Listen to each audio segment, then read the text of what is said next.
It appears we're back. Hopefully. I'm still eating food. I'm not ready for this at all. We're doing game 1 for this series. To start it off. And surprisingly, draft is a little abrupt. It's straight into a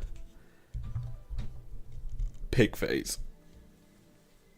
So, while I get accustomed and comfortable, there we go. Comfort. Priority number 1 is comfort. You have to know that about me now. There we go. Ooh.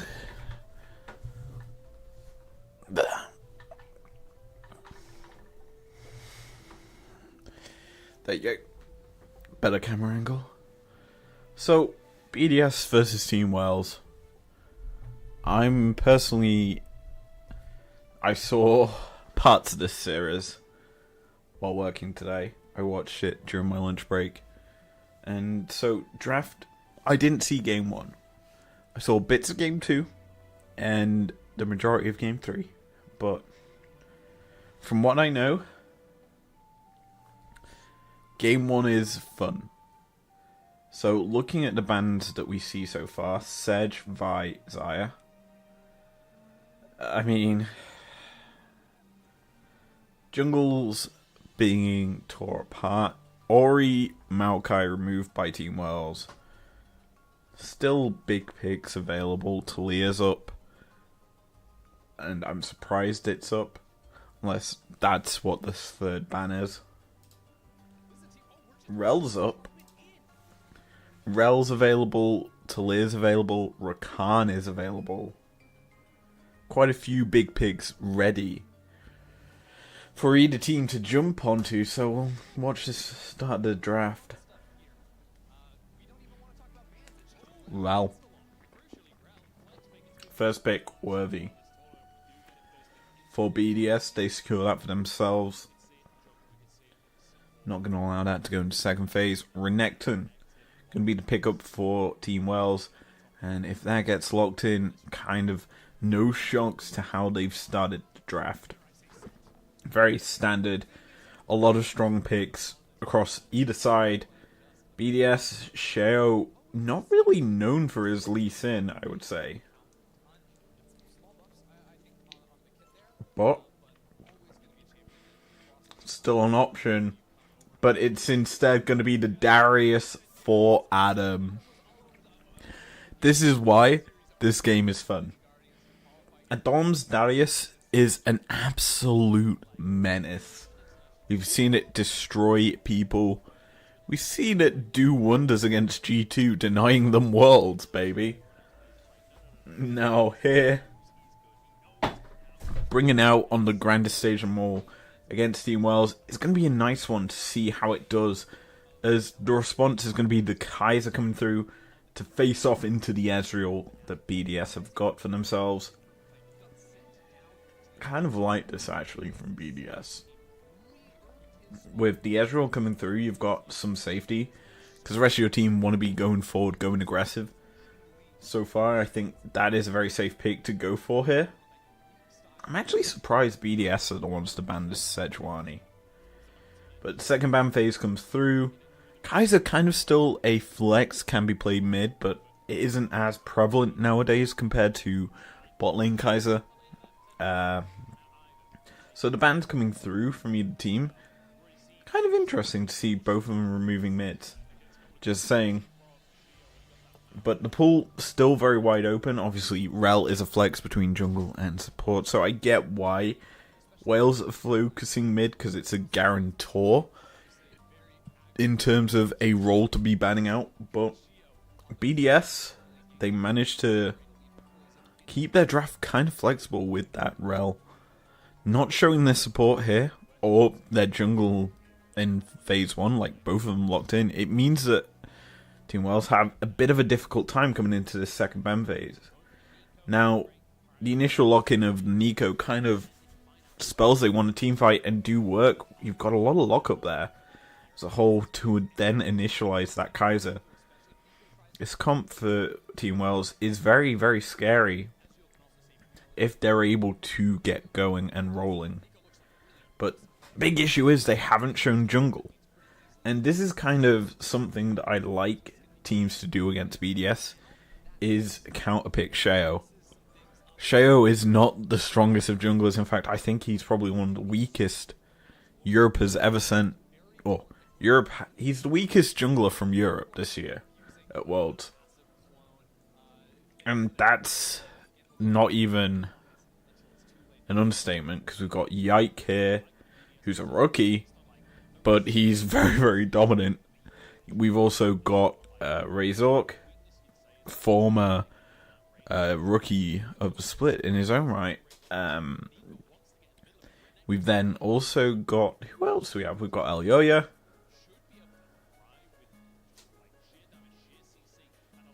Yike, Elyoya, Razork. Yeah, that's the other three. Basically, they're a lot better. Even though I wouldn't say we've got premier junglers in Europe this year, they're still very strong. But as the drafts have actually completed, Viego, the last lock-in for Wales, into the Alistar and the Syndra from BDS. That's a Carmine Corp flag in Korea. Kind of surprising is, I'm going to be honest, the amount of different people here at Worlds, like, you usually expect it to be all Koreans at the international events. But it's nice to see other regions being represented in the crowd for once in a foreign country to them. I like this a lot. It's a nice change. Obviously, I went to MSI. A lot of representatives from China and Korea at the event, as well as some Brazilians still hanging about, even at the semi-final stage, even though they were knocked out very early on. It's just a nice sort of atmosphere. I think League this year has been the most inclusive in terms of internationals. I'm not talking about solo queue and all that jazz. That's not very inclusional. But that's a different story. One for a different day. But as we load into the rift for game number 1, BDS obviously at this tournament with a unique set of champions with a unique playstyle. Teams really haven't adapted to that well, and I'm also needing to do that. There we go.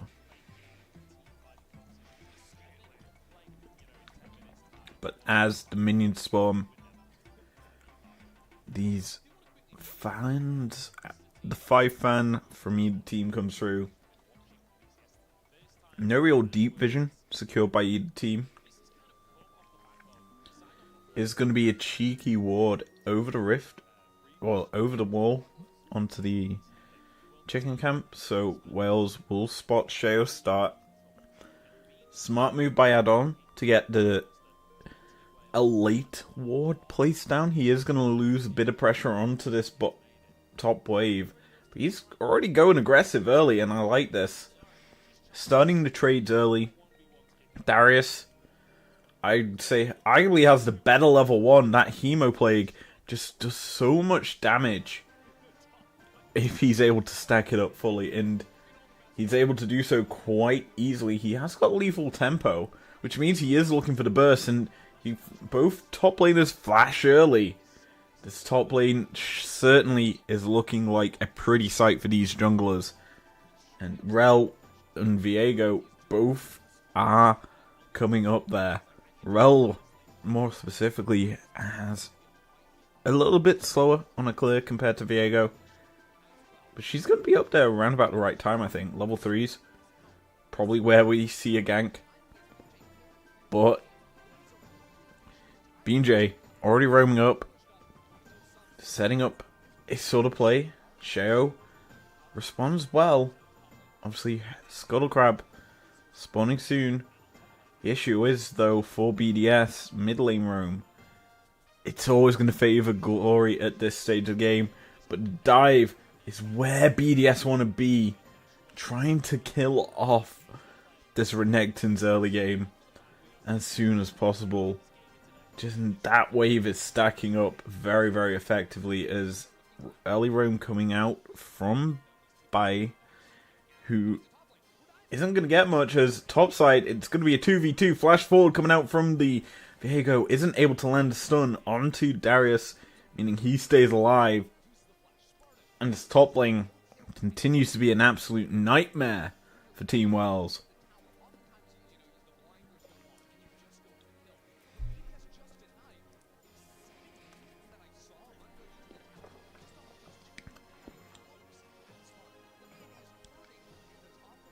Now, keep this in mind, Sheo has actually invested a lot of time up here.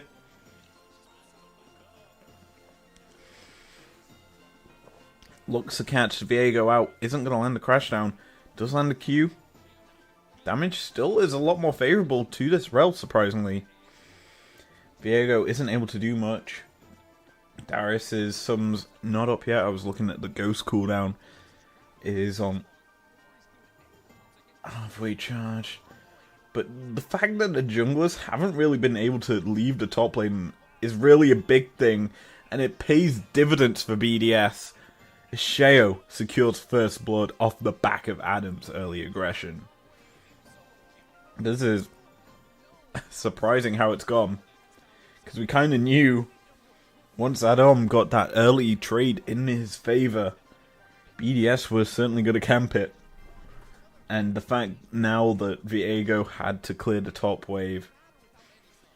And it's a massive CSD in the top lane as well. Adam, well, actually that's actually a huge thing to note. There's a TP disadvantage. Well, the TP disadvantage you'd usually expect to Adam is not there. Renekton's gone for Ignite, which means he's looking to trade with Adam. And after a first blood like that, trading becomes less and less of an option if you are this Renekton, because you're quite far down in CS. Adam has the better of the trades. Let's be honest, that lethal tempo will just mean he's able to stack Chemo Plague, continue to chunk away at your health, and realistically speaking, just denies any option for you in that top lane. And Sparta is really going to have a bad time, especially now Sheo showed up and given Adam that kill he's been needing. This game's doom. It's simple as Adam's got himself quite a nice early advantage. Wave's going to crash into tower, deny a lot of CS from the opponent. Scatter Weak not going to land. Sheo cancels his back because of it. And what do you know? He gets rewarded with denying his back with a free and easy scuttle. Game 1, certainly. Certainly a yikes. 1k gold lead 5 minutes in. Kind of nice for BDS. As Wales looking for a play in the bot lane. Focusing down. Lebrov isn't going to be taken low enough. Is going to be locked up. Ignite used. But he doesn't waste much more than just his own. In the end of that play, actually it's going to result in the flash out from Ezreal. But top side, Adam continues to mount disadvantage. Mid, the Scatter Weak's going to land. Nico going to be hit by the Unleash power. Lansari not going to pop with the Pop Blossom. Instead, just backs away, focuses down these minions. BDS starting to get a bit of an advantage across the map. The pullback comes through from the Darius. He stacks all 5 Hemoplague stacks. Slice and dice out from the Renekton as he's forced to go into his Dominus. Darius clearly would have popped that ultimate if he fell any lower. And BDS certainly have a very easy way to play this game through top. And you don't really think of top lane as a carry role. very much nowadays. You think of it as this sort of support the team as the game gets later, and less of the solo carry games role. It's definitely a weird thing to see, and with how Sparta's kind of being forced to play off his wave due to how Adom's just stepping forward, it means this CSD is huge as Pop Blossom gonna be flashed away from by Nuke. Looked like it wasn't gonna tag regardless, but playing with respect, he knows that if he gets caught by that, he's almost certainly dead, as Renekton slowed down by the W from Darius. Flash forward comes through from Bai, looking to fight, as on top of the fight, Darius just solo boloed Sparta, looking now to get himself a Herald, or better yet, a nice kill onto BJ, forces the Heartbreaker out, and in the end, 1-for-1 trade, as Nuke wasted his flash earlier. He is gonna fall to the engage from Bai. Now, as that happened, we need to look at what happened to bot lane. Artemis actually roamed up, looking to use that killer instinct to go in if BDS went a bit too aggressive. Nice smite still there from Sheo. But because of that, it meant Crowny was able to get push of his own into the tower, get himself an easier reset. This is just Darius things, let's be honest. He has flash, chases him down, 5 stacks, Q into ult, easy execute play. This top side, another 2v2 is breaking out, Dominus is already popped, the pullback comes through, the crash down into Magnet Storm combination spells the demise of the Viego as a killing spree comes through for Adam. Rakan turns up, but he is too late, the double kill, he's looking for the triple, Sheo trying to protect that, Darius allows him to get all 3 kills, and the roam from Labrov could spell the demise of the Kaiser, of the Nico. I just fell for the disguise. But you know, this game, we're living in an add-on world, baby. 5-0-1. He's not even building damage. Already got himself a Bramble Vest. And a bit of damage now. He's got himself Iron Spike Whip. And the other item. Golden Gore Drinker, I assume. Or, no, Stride Breaker, I assume, to get more slows. This is just waiting patiently from Adam. Overstepping from Sparta. And he just basically makes BJ die. This is great work from Sheo to keep Adam alive. Because if Sheo did not intervene, Adam would have died. Oh no. Oh no. Tick, tick, tick, boom. Renekton falls. Adam's damage is just gruesome. You think how quick it took him to get that kill. He was barely on the tower. In fact, he was on the tower. Sparta died because even under his tower, nowhere is safe on the rift for him. And the build he's going, Phage is the only thing he's got. Oh. Yikes. Gore Drinker is the aim of the game for the Renekton. I don't think he'll get there before 15 minutes. Not at the rate it's going. Adam's just too fed. He's punishing his lane opponent. It's gruesome what we're seeing. And BDS, you have to feel, with how they've played, they need to kind of maintain and keep Adam in sides isolated away from the bot lane. Get him in an advantageous position. And what do you know? The lane swap comes through from both teams. Adam heads straight to the bot side. Keep it in isolation. Herald is going to be dropped by Wales into the top lane. Try and get themselves some plates. Get them some sort of way back in. But they're not going to over-invest. They're going to back away safely. Get to a position where they can do what they need to do. We get the cinematic camera for just Adam chasing them down. He's obviously got the Bramble Vest. Deny the healing that Q, the Call and Meat, can do. Hammer comes down. Take away the health bar. He's trying to heal with the health pots. It's not enough. And he just knows. As soon as he dies, he knows he's got away with an easy kill. It's clean League of Legends. And now that he's got an advantage, he's already on the bot side pushing a wave. He might as well join up with his team to get a Cloud Drake. It's only fitting that he starts to invest his lead into the rest of the map. And Crowny, I think, is the benefactor if we're going to look for someone to get some gold. Personally, he needs to get that Mana Muni picked up as soon as possible. Obviously, he now has Trinity Force, so that Sheen inside it. Going to be proccing as he fires them Qs out.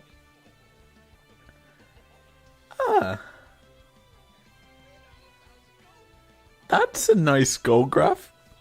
Basically, Adam has the advantage about 3 times over.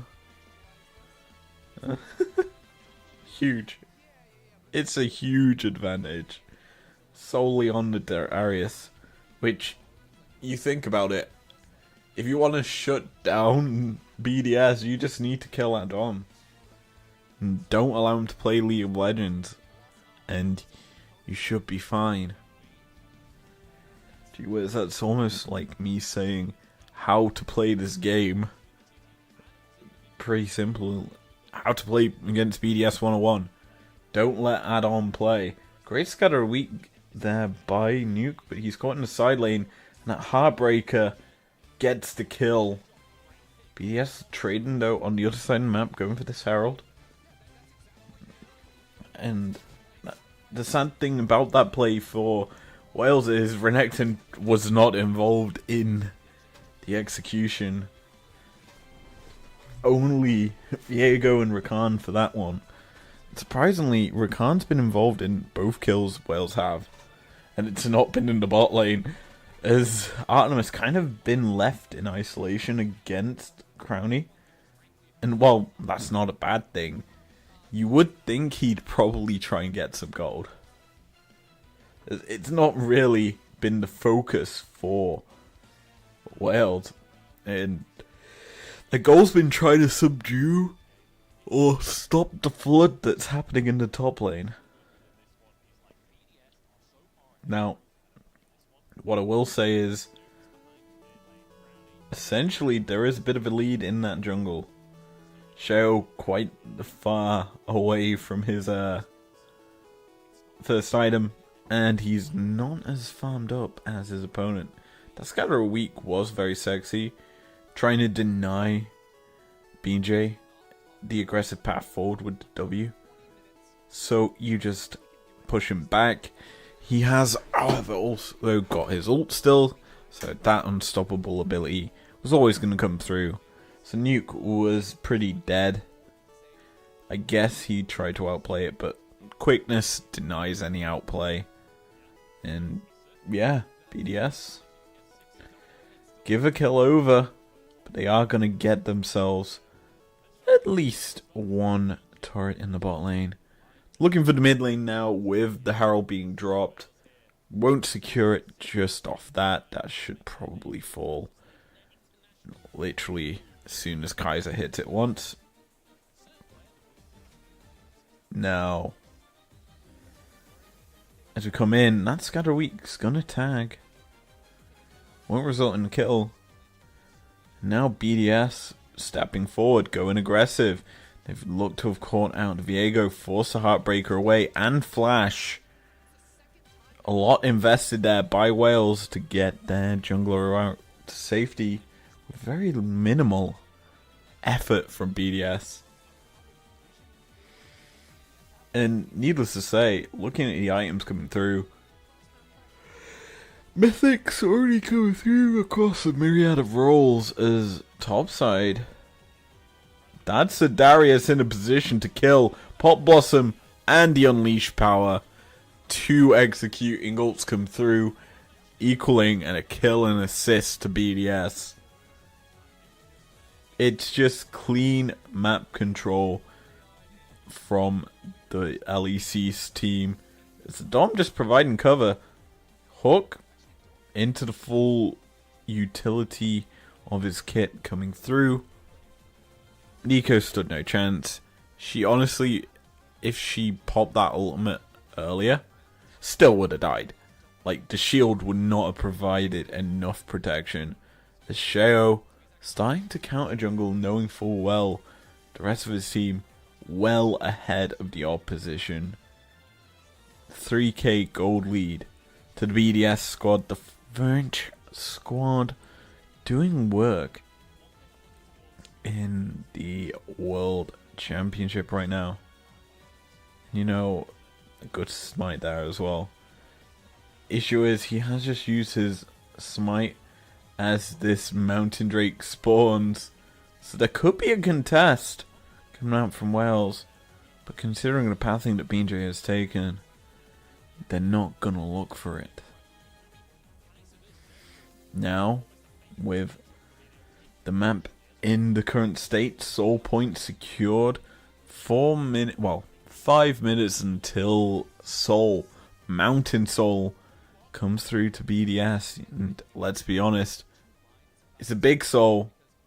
Because Darius with extra resistances, Alistar and Rel with extra resistances. Chef's kiss, please. They're able to just survive a lot of what Team Wales can do. And, you know, basically continue to be the aggressive squad that they are. I'm looking at the items that Adam has right now. Stark's Gate, Strikebreaker, Bramble Vest, caught out into 4 members, and somehow he is still alive. He's healing up. He's getting away with it. Killer Instinct comes through, and that puts the Kaiser in a bad situation. Crowny gonna get that kill. Darius still alive, and he is legendary. As Adam just goes on an absolute massacre. He may get caught out, but he is the one catching you out, killing you off. Nuke kills off Bai, and all that's left is Glory to run for the hills as Baron was secured. BDS give chase. Crowny lands the Mystic Stock shot and looks to continue. Alistar going forward, shots coming through, but the Rel lands the crash down, and that's the kill over to BDS. A full team wipe. Baron to boot. They're getting onto the towers. This game is done. It's been done since the beginning. Darius carries all. I think the best way to word it is the fact Adam just was caught out. The Stark's Gate provided shielding, allowed him to sustain through. The quickness used. He gets a massive pull. The Q healing comes through. He flashes to safety. Avoids the Pop Blossom. That Killer Instinct put Artemis in range of that Q. More healing comes through. Darius stays alive. Executes off the Viego. And that fight was basically Team Wales' only shot of getting a kill past the 15-minute mark.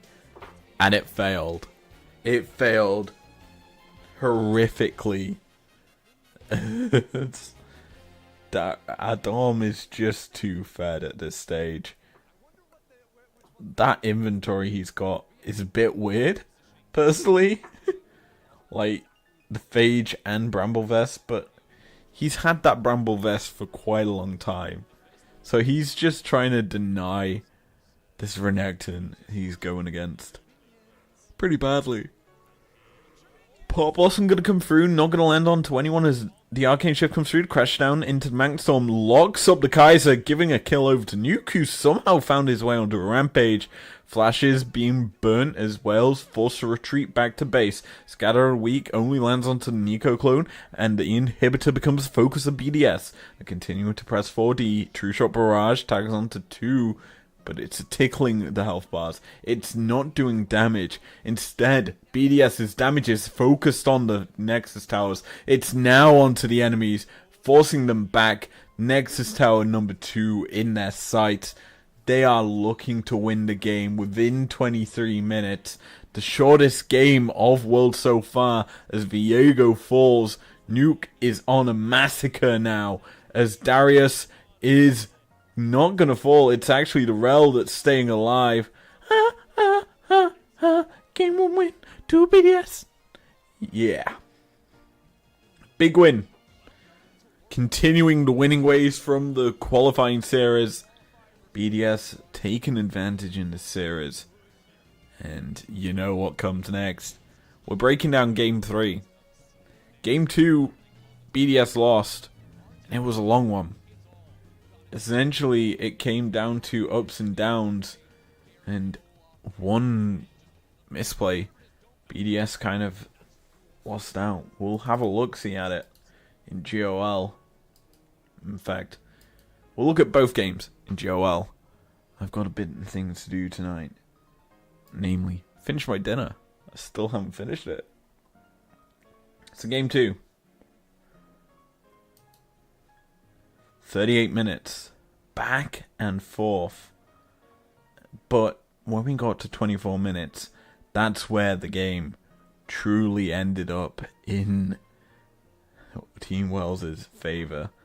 Now, I said I watched parts of this game, and it's primarily down to the fact that BDS...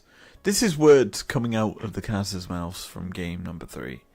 BDS were made to look silly because they gave up objectives.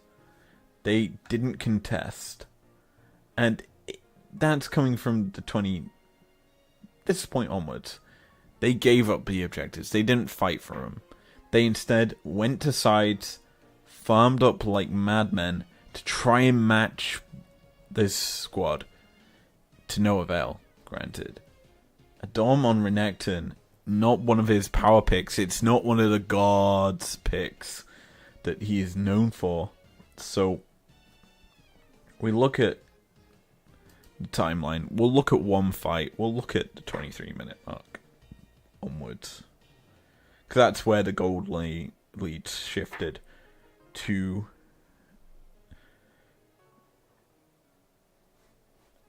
Team Wales.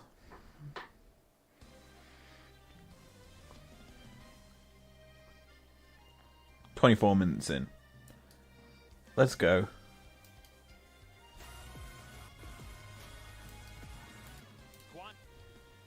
My ears are making weird noise.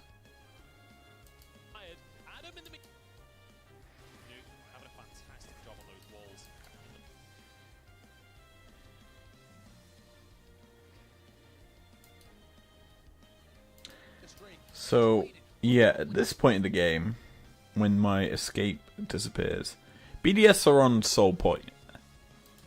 So they realistically want to go for this. They instead give up this Cloud Drake for free. No contest. Instead, they're in the Baron Pit. They're looking to get this one for themselves and force Team Wales to come in. Because, let's be honest, they have no clue this is happening. They have an assumption, considering they see a Dom in an aggressive position.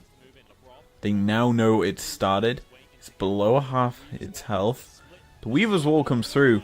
It's a 3v2 at this point, but that knock-up and engage coming out from the Cassante just does so much work. Braum gets peeled away from the backline, so there's no protection for these carries. They all get picked off one by one.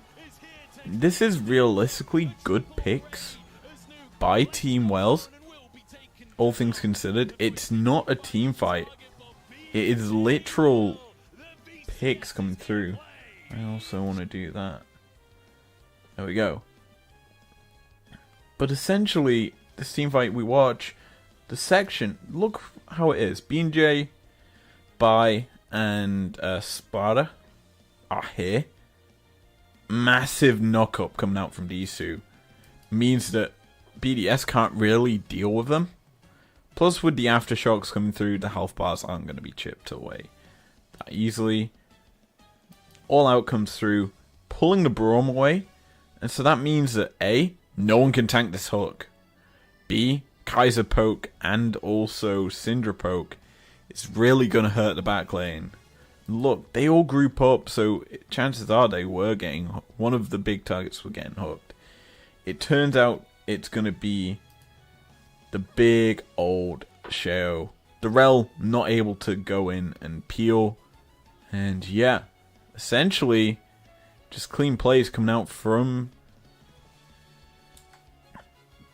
the Team Wales. As I just want to focus in on where Crownie goes.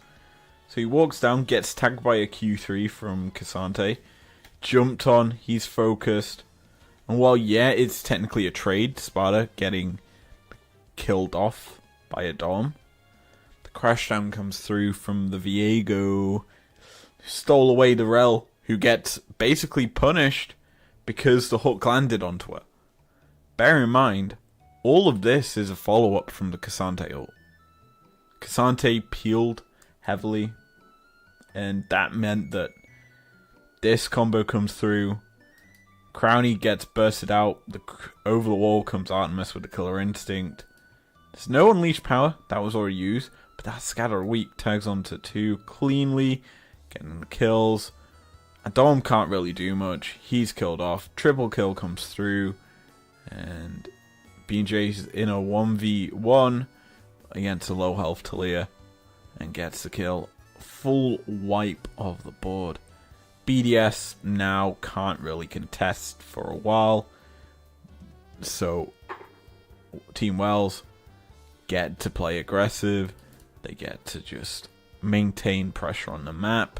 They denied Soul. They've got Baron for themselves. What more can you want? BDS have to give up so much of this. Realistically speaking, the game just is out of their hands. So that's why Team Wales were able to take the advantage in terms of objectives for the rest of the game. But yeah, game number 3, last game of the series. It's a long one, but it's a Xayah long one. Fed beyond oblivion. Crownie really didn't stand a chance. And I'm going to be honest, this game was very, very boring. Very little control from BDS. Felt a lot of confidence from game 1, but it just wasn't enough. Like, Adom fed beyond belief this Cassante. Like, he made silly plays thinking, I mean, I don't know what he was thinking, but it felt very ego plays to describe him. And I don't think you realistically want to watch ego plays for 40 minutes. I certainly don't, considering I've seen the games already. But hey, that's going to be it for tonight, I guess. I'm pretty tired. That was, obviously I'm recovering after yesterday. Also, got a nice box there that you've seen to pack up. Obviously, we delayed the start of stream by half hour because of it. So that was another reason why you're not getting another game. But thank you very much for joining me tonight. I've enjoyed doing these breakdowns so far. And I've just forgot. I've got to do predictions for the next set of games. And write them into my handy dandy paper book. So I've got the schedule up on my side screen now. Worlds. Now I didn't write it in, but I did say BDS 2-0. I'm not gonna lie to you guys. If you watched the stream, I did say BDS 2-0. We were wrong. In fact, we were wrong about all three of these. Oh well. Let's get into second round. I'm just gonna type these in, so bear with.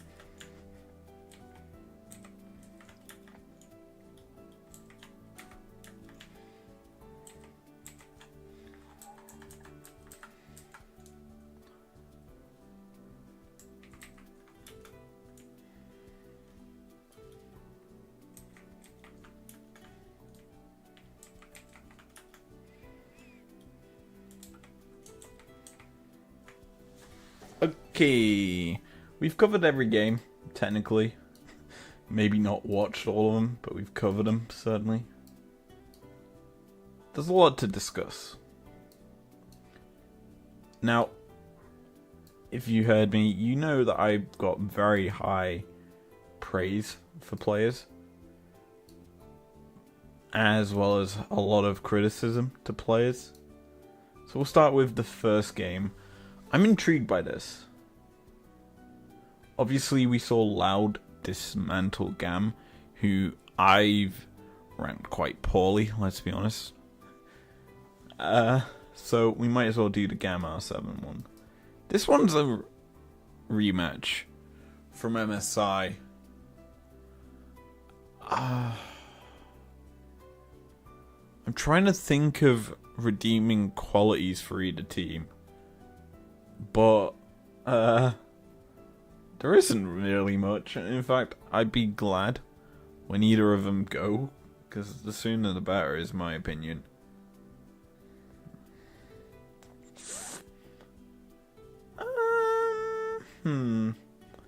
Might coin flip this one. That's my genuine opinion. Heads is Gam. Tails is the other one. Why am I Googling Google? So, heads is Gam. It's Tails. Heads is 2-0. Tails is 2-1. Okay, so it's 2-0 to R7. We're doing it this way. I can't really explain it. But the fact that I've given you a coin toss really does say I think it's a 50-50. Both teams didn't impress me. I think R7, if I were to pick, would be my 2-1 prediction.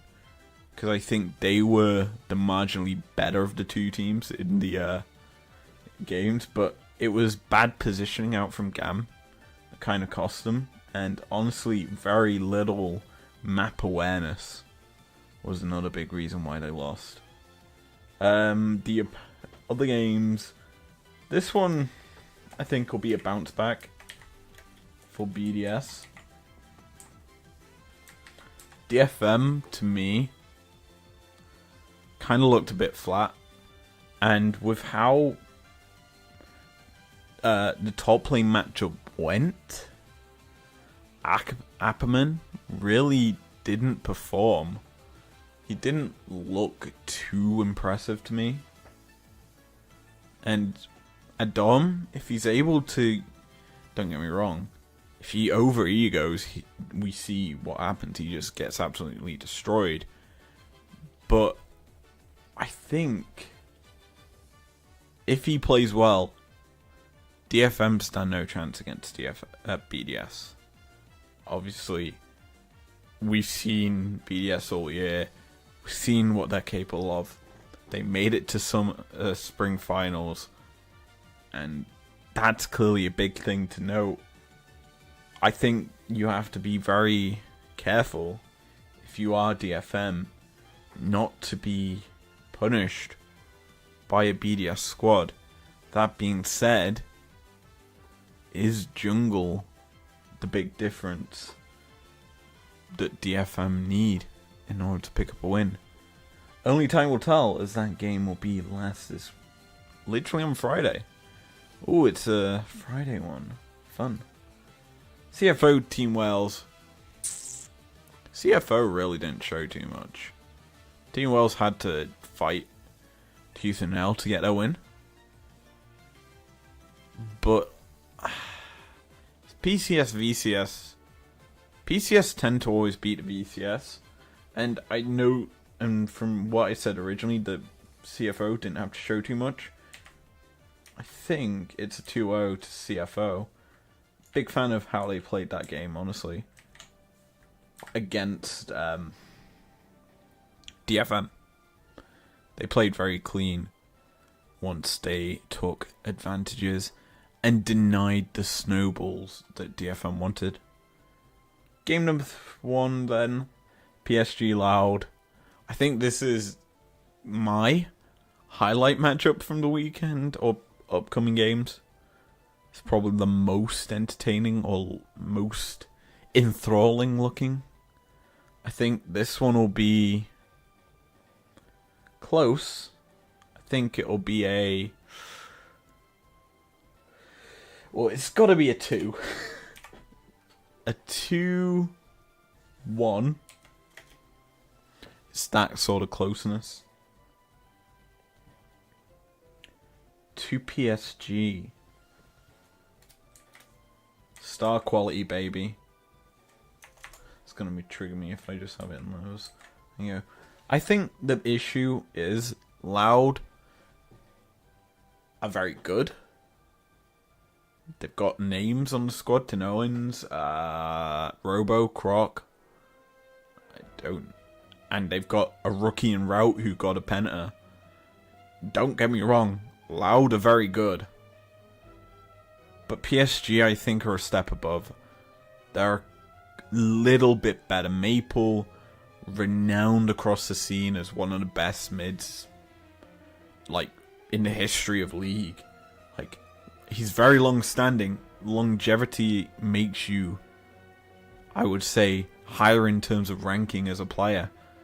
And this PSG squad are very, very good at what they do. And I think that needs to be considered.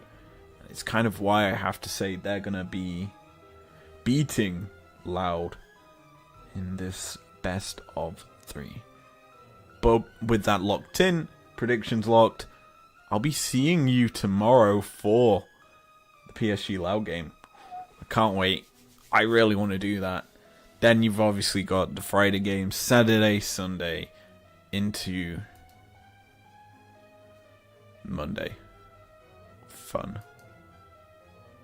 Then you don't have to see me till the 20th. Actually, wait, no, you won't see me until the 19th. See you guys